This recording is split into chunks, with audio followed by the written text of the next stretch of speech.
Here's my main man, Charley Steiner. I've been talking to him a lot in the last few days because of Laurel Canyon. Charley is a musical freak who went to San Francisco in 1967 before he started at Bradley University because of the great Chet Walker. And we get a chance to say hello. Hello, Charley. How are you? Hello, Chris.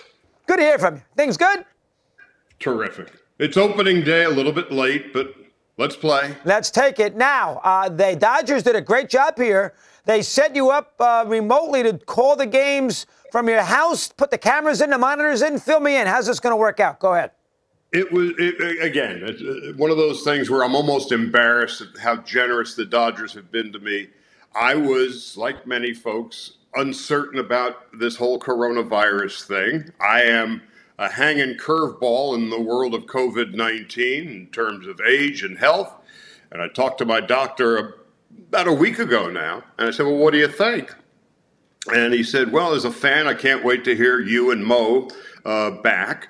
Number one. Number two, as a friend, I'm not so sure. And number three, as your doctor, are you out of your mind? Really? Wow. And so, Mo and I had spoken the previous day, and we had Zoom calls and all of that. And then after that conversation, again, I'm 71, it's no secret. If I was in San Francisco in 1967, do the math, I called the Dodgers the very next day. We'd been discussing it anyway about my uncertainty. And then I finally said, you know, I just can't do this. As much as I like to, I just don't feel good about it.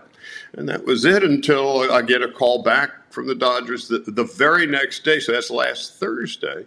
What if you did them from home? I said, well, okay, fine. Little did I know that that Friday I had two huge monitors installed in the house, feeds from the truck at Dodger Stadium, and an audio link. And so we've done the three exhibition games from home. Rick Monday will be at the stadium. Nomar and David Vassegh were there for the first three exhibition games.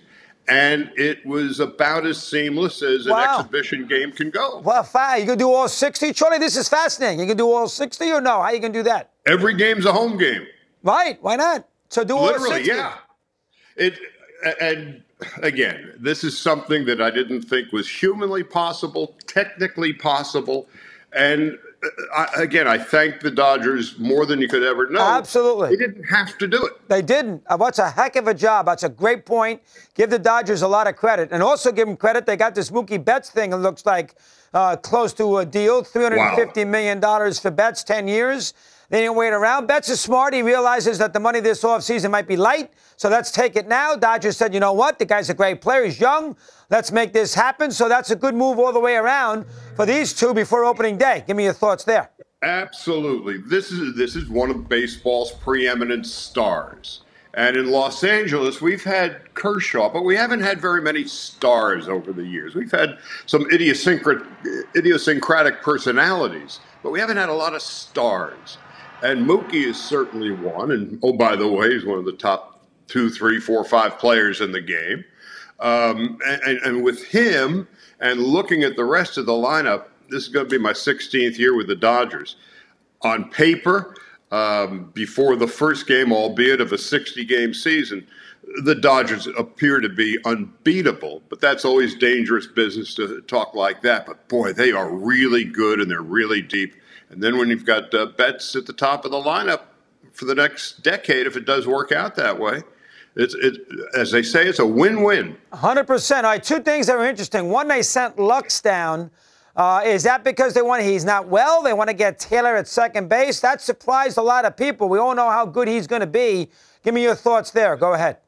Again, in a real microcosm, in 3 games, he didn't play at all well. And in the spring, he wasn't playing terribly well either.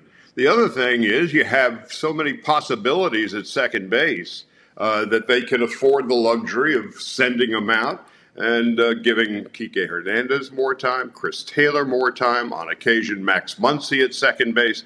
That's how deep this Dodger team is. And so they don't need him to develop at the big league level, and how this all plays out during the remainder of this truncated season. We'll see. But he just simply wasn't playing well. All right, we learned something there. David, they're gonna miss Price, Charlie. You know, Absolutely. he is as a third starter. They're gonna miss him.